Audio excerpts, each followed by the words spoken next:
In the past 13 years, civil war, the plague of Black Death, and economic crisis defined the Byzantine Empire, and while most of the powers around them were expanding, the once proud Eastern Roman Empire was fading away. Lucky enough for them, their empire still lived on through these hard times, but from here on, there is no more going back to the glory days of the past.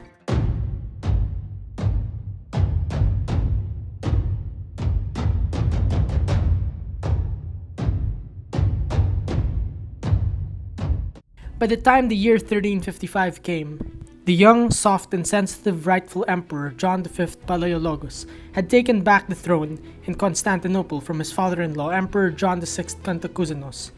who had sidelined him for the past 7 years after coming out victorious in the devastating civil war of the 1340s. The old emperor John VI was then forced to abdicate and become a monk in the Byzantine territory of Mistras in the region of the Morea in southern Greece, one of the last safe places in what remained of Byzantium, which was here under the governance of John VI's son Manuel. Though John V took back the throne, he was in a dangerous position, as for one, the Ottomans of Asia Minor, for about a year now, have decided to settle in Europe permanently, already taking the Gallipoli Peninsula from the Byzantines for themselves. And to the north, the Serbian Empire of Emperor Stefan IV Dusan reigned supreme as the dominant power of the Balkans. The more immediate threat to John V, however, was his brother-in-law Matthew Cantacuzenos in Thrace, who, despite his father abdicating, still had not given up his claim to the throne, and being allied with the Ottomans that just settled in Thrace, Matthew again rose up to challenge his brother-in-law. In the meantime, Byzantium was lucky at least here, as by the end of 1355, the great Serbian Emperor Dusan had died, and his only son, Stefan Uros V, who succeeded him here, was nothing at all like his father, and now with a weak ruler, the power of the Serbian Empire would immediately decline. The Serbians, however, still continued their alliance with John V, and so Matthew and his Turkish allies decided to attack the Serbians in 1356 by besieging the Serbian-held city of Ceres to take advantage of their weakness as a way to take the throne from John V. The Serbian emperor, however, decided to send an army to defend Ceres, as his mother was there, and so when the Serbian army led by its general Vojin showed up, Matthew and his forces were defeated, with Matthew himself taken to Serbia as a prisoner. With Matthew gone, John V immediately retook his lands in Thrace. Then he offered to pay Vojin to return Matthew to him. Matthew, when returned to Byzantium, was then shipped off by John V to Lesbos to be placed under the watch of Francesco Gattilusio, the Genoese pirate ally of John V, who now became his brother-in-law and the Byzantine vassal lord of Lesbos. And in Lesbos, Matthew was repeatedly forced to renounce his claim to the throne. And when finally doing so, he was released and sent over to the Morea to be with his brother Manuel and their retired father. Now with Matthew and his father out of the picture, John V could rule peacefully for the meantime. Though John V was secure in power, the Ottomans in Thrace had nothing stopping them anymore from expanding, considering that the civil wars in the past years as well as Black Death had diminished the Byzantine forces. The city of Gallipoli, right across the strait from Asia Minor, was just the very beginning of the Ottoman expansion into the Balkans, as in the next few years Constantinople itself would be surrounded by Ottoman territory. And though the Ottoman Sultan Orhan resided in their capital of Bursa in Asia Minor the whole time, being too old to lead the campaigns himself, his energetic son Suleiman Pasha orchestrated the entire Ottoman conquest of Europe, but unfortunately he died of a hunting accident in 1357. However, his death would not stop their expansion. In 1361, exactly 100 years after the Byzantine reconquest of Constantinople from the Latins, the Ottomans headed west and had captured the city of Didymotiko, the birthplace of John V, as well as that of the great emperor of Nicaea, John III Vatatzes, the father of the Greeks. Then in the following year 1362, the neighboring city, which is no other than Adrianople itself, fell under them too. It also happened that in 1362, the 80-year-old Ottoman Sultan Orhan died, at least happy knowing that they were one step away from taking Constantinople, now that they had Adrianople. The loss of Adrianople had been such a heavy blow for the Byzantines, but for the Ottomans, it was just one out of hundreds of cities to conquer. And so in the following year 1363, they headed north and captured the city of Philippopolis. The son of Orhan and brother of Suleiman, Murad I now succeeded as the third Ottoman Sultan, and in 1365, he decided to move his empire's capital from Bursa to Adrianople, which was then something even more threatening to the Byzantines, now that the Ottoman Sultan resided in the major city right next to the Byzantine capital Constantinople. John V, however, was a practical and energetic emperor, unlike his great-grandfather Andronikos II, who was oblivious to the empire collapsing around him, and so John V, looking for any possible solution to save his empire, had to do something rather humiliating, which was by asking for foreign military assistance from the nearest most powerful Christian kingdom, and this was not the Serbian Empire, it was the Kingdom of Hungary. Not to mention as well, John V's mother Anna of Savoy, who had resided in Thessaloniki for many years now, had died in 1365. Though John V, as a fully grown man, no longer needed his mother to run the empire anymore, the way he did as a child when the Civil War broke out. And as a man capable to run his own empire, he traveled by horse to the Hungarian capital of Buda itself. In 1366, John V arrived in Buda to meet the King of Hungary Louis the Great himself, who received John well. However, John, at their first meeting, made the mistake of offending the king by not getting off his horse, while Louis got off and approached John by foot. Louis, being so offended by this, only offered to help John by sending over Hungarian troops to Byzantium, only on the condition that John submit the empire to the Catholic Church, or at least make their patriarch recognize the supremacy of the Pope. John, however, could not easily accept Louis' request, believing them to be a bit too much, and so he left Buda and returned to Constantinople empty-handed. Back in Constantinople, though, John V came to realize that he should have agreed to King Louis' suggestion of submitting the Byzantine Church to the Pope, as after all, he desperately needed military aid from a ruler as powerful as Louis of Hungary. And so in 1367, John wrote to the Pope Urban V, proposing for a council to end the great schism between them and submit the Byzantine Church to Rome, again following in the footsteps of his great-great-grandfather Michael VIII. The Pope, however, refused John's proposal at first, believing John was not serious about it, but John kept persisting and would not stop until the Pope finally accepted. And so finally the Pope did accept it, and thus he invited John V himself to come to Rome.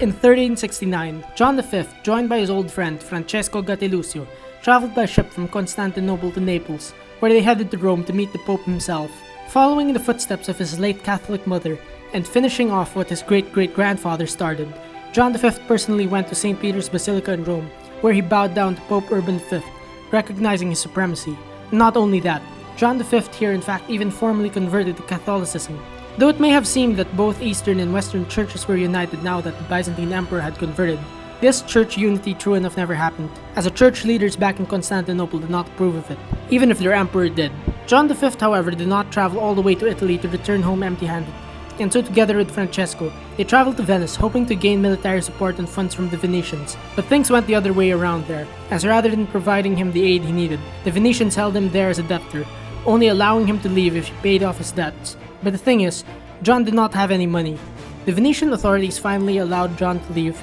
with some military aid in the form of a small Venetian fleet and marines, if John surrendered the Aegean island of Tenedos to them. And thinking he would do so, the Venetians even returned to him the Byzantine crown jewels his mother pawned to them many years ago, back in the 1340 Civil War. Desperately needing to return home with some support, John was more than willing to surrender Tenedos to the Venetians, but back in Byzantium, John's eldest son Andronikos, who was put in charge of the empire while his father was away, refused to surrender Tenedos when getting word he was to do so.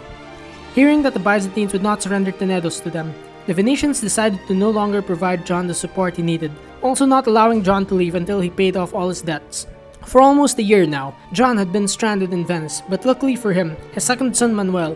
who by this time had been made the governor of Thessaloniki, came to his father's rescue, sailing to Venice himself, having his father sneak out in the middle of the night. Though once again returning empty-handed, John V was at least able to escape alive, also taking back the crown jewels with him, and so in 1370, John V was back in Constantinople and Francesco in Lesbos, but the threat of the Ottomans gradually continued, as in 1371, they were in fact able to win a major victory over the Serbian Empire's forces at the Battle of the Maritsa River. In 1371 as well, Ivan Alexander, powerful Tsar of the Second Bulgarian Empire, had died. Thus his death meant that it would only be a matter of time that Bulgaria would fall to the Ottomans, while in the same year too, the Serbian Emperor, Stefan Uros V, the son of Dusan, died childless, and without an heir. The Serbian Empire was to now be permanently divided into different states ruled by different magnates and generals, making them now vulnerable to fall to the expanding Ottomans. John V, seeing that both his neighbors Serbia and Bulgaria had now become powerless to stop the advance of the Ottomans, he came to conclude that he had no other choice but to submit to the Ottoman Sultan Murad I as a vassal. Murad I, true enough, accepted John V's offer, as long as John was to pay him an annual tribute, have his troops participate in Ottoman conquests, provide the Ottomans with his own citizens which were to serve the Ottoman army as a new force known as the Janissaries, and basically just do whatever Murad told him to do without question. John V's agreement to submit to the Ottomans, however, turned out to be unpopular, and the one who hated it most was his son Andronikos, who in 1373 decided to rebel against his father and seize the throne to save the empire from the humiliation of being a vassal. While at the same time, Murad's son Savci Bey also decided to rebel against his father. Both Andronikos and Savci Bey then joined forces against their respective fathers, but soon enough both rebellious sons were defeated by their fathers. And as for Murad, he punished his son by having his eyes gouged out, which later resulted in Savci's death, while Murad also forced John to do the same thing to his son. John, however, was reluctant to blind his son, and being merciful, John only had hot vinegar poured into Andronikos' eyes to partially blind him. But to punish him, John still had Andronikos as well as his wife Karatza, the daughter of the late Bulgarian Tsar Ivan Alexander, and their 3-year-old son John, who was named after his grandfather, imprisoned at the prison of the Imperial Blachernae Palace of Constantinople. John V thus removed his eldest son from the succession and replaced him with his younger brother Manuel, who here in 1373 as well was proclaimed as his father's co-emperor. Now that the threat of his son Andronikos was out of the way, John V continued his agreement with Venice, thus selling off the island of Tenedos to them, which however provoked the Republic of Genoa, as they too wanted the island so badly. The Genoese, wanting to take Tenedos for themselves, then declared war on their perpetual rival Venice, using the conflict in Byzantium between John V and his son Andronikos as a proxy war in the larger conflict, with Venice supporting John V and Genoa supporting Andronikos. In 1376, the Genoese settlers in the Galata quarter of Constantinople, knowing they were gaining the upper hand in the war, broke Andronikos, his wife and son from the prison of the imperial palace, afterwards backing the claim to the throne of Andronikos, who now got his sight back after 3 years in prison. Andronikos, with the help of the Genoese and some Ottoman troops, then secured all of Constantinople for himself, becoming Emperor Andronikos IV Palaiologos, thus imprisoning his father, as well as his 2 younger brothers Manuel and Theodore, in the same prison he had been locked in for the past 3 years.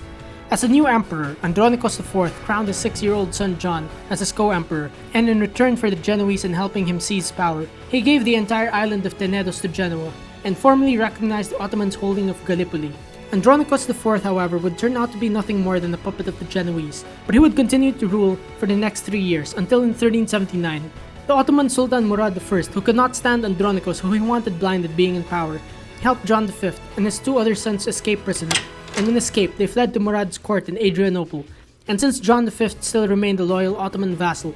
Murad agreed to provide John with military support to oust his son from power if John would surrender the last Byzantine city of Asia Minor, which was Philadelphia, now surrounded by the Ottomans, to the Ottomans. John, being a loyal vassal, agreed to surrender Philadelphia to Murad. And so with a large number of Ottoman soldiers and a Venetian fleet, John V took back Constantinople from his son later on in 1379, becoming emperor once again. Andronikos IV, however, still did not surrender, and so he fled to the Genoese-held Galata quarter, believing he was still in charge of it, and there he held hostage his mother Helena Cantacuzene, as well as her sisters Maria and Theodora, who, if you remember from the previous episode, was married to the former Ottoman Sultan Orhan, and together with them under hostage was their very old father, the former Emperor John VI Cantacuzenos, who was now a monk. The very old John VI and his 3 daughters thus were confined in a small room in the Galata quarter for the next 2 years, under the watch of Andronikos IV, until Andronikos finally agreed to a peace treaty with his father in 1381, which allowed Andronikos to live peacefully, as long as he stayed away from Constantinople, in exchange for controlling the nearby port town of Salimbria as his own, while Helena and her sisters were released, and their father John VI returned to retirement in the Morea. Venice and Genoa then ended their war, where both agreed to give up their claim on Tenedos, and instead make it a depopulated neutral territory. Now that John V was back in power, he turned to divide what was left of the Byzantine Empire among his sons. Therefore, Constantinople and its surroundings would fall under him, Salimbria and Thrace to the former usurper emperor Andronikos IV, Thessaloniki to Manuel, and the Morea to Theodore. Meanwhile, in the Morea, its ruler or despot Manuel Cantacuzenos, the son of John VI, had died in 1380, after ruling the Morea since 1349, and therefore was succeeded by his brother Matthew, who had still been alive all this time. But in 1381, with John V appointing his youngest son Theodore as despot of the Morea, Matthew had to resign from power, but it was not only until 1382 when Theodore came to rule the Morea. And so when Theodore arrived, Matthew peacefully surrendered and retired, dying out of the picture. In 1383, the former Emperor John VI finally died at the age of 91 as a monk in the Morea, at least finishing a memoir of his life and reign as emperor. As for John V being an Ottoman vassal, part of the agreement was that his son Manuel, now the governor of Thessaloniki, was to go every year to the court of Murad I in Adrianople as a hostage, being part of the Ottoman army. Meanwhile, in 1384, the Ottomans began laying siege to Thessaloniki itself, while in Lesbos, a strong earthquake struck, which killed its lord Francesco Gattilusio himself, together with his wife, who was John V's sister Maria, and their 2 sons, all while they were sleeping, though Francesco at least had 1 son still alive, he became the next Lord of Lesbos, Francesco II, still agreeing to be a vassal of his uncle John V. As for Andronikos IV in Silimbria, he still could not accept losing the throne, and so in 1385 he once again attempted to start a rebellion and seize the throne from his father once more, but before being able to do so, he suddenly died, giving his now traumatized father a great amount of relief. Thessaloniki, however, never survived the Ottoman siege, and so in 1387 it finally gave in and surrendered to the Ottomans, while Manuel, who was its governor, fled to Lesbos as the Ottomans continued to further expand north. The Ottomans at first expanded into the Balkans, with nothing stopping them, until they were finally defeated in battle by Prince Lazar, the most powerful magnate of the Serbian states that succeeded the now gone Serbian Empire. Feeling confident of his victory, seeing he could continue to finally drive the Ottomans away from the Balkans, Prince Lazar organized a massive army to strike against the Ottomans, and in the following year, 1389, the Serbians and their allies, including the Hospitaller Knights, confronted the massive Ottoman army led by their Sultan Murad I himself at the Battle of Kosovo. Though the Serbians were confident of victory, at the end of the day, they were no match to the strength of the Ottoman army. But despite the defeat to the Serbians, Sultan Murad himself was killed by the Serbian knight Milos Obilic, who broke into the Sultan's tent, though Milos was shortly afterwards killed as well. The defeated Prince Lazar was then captured and executed by the Ottomans, and now that Murad I had died, his son Bayezid I succeeded him as the new Ottoman Sultan, and now Bayezid was not the kind of ruler who could accept diplomacy. Instead, he was one that dreamt of putting the entire Balkans under Ottoman rule, including Constantinople itself. As Serbia fell to the rule of the Ottomans, the Byzantine Empire here, or what was left of it, at least survived. But this was not yet the end of the tragic life of its emperor John V. In 1390, the now grown-up son of the late Andronikos IV decided to continue what his father started before he died 5 years earlier, and so he proclaimed himself Emperor John VII Palaiologos.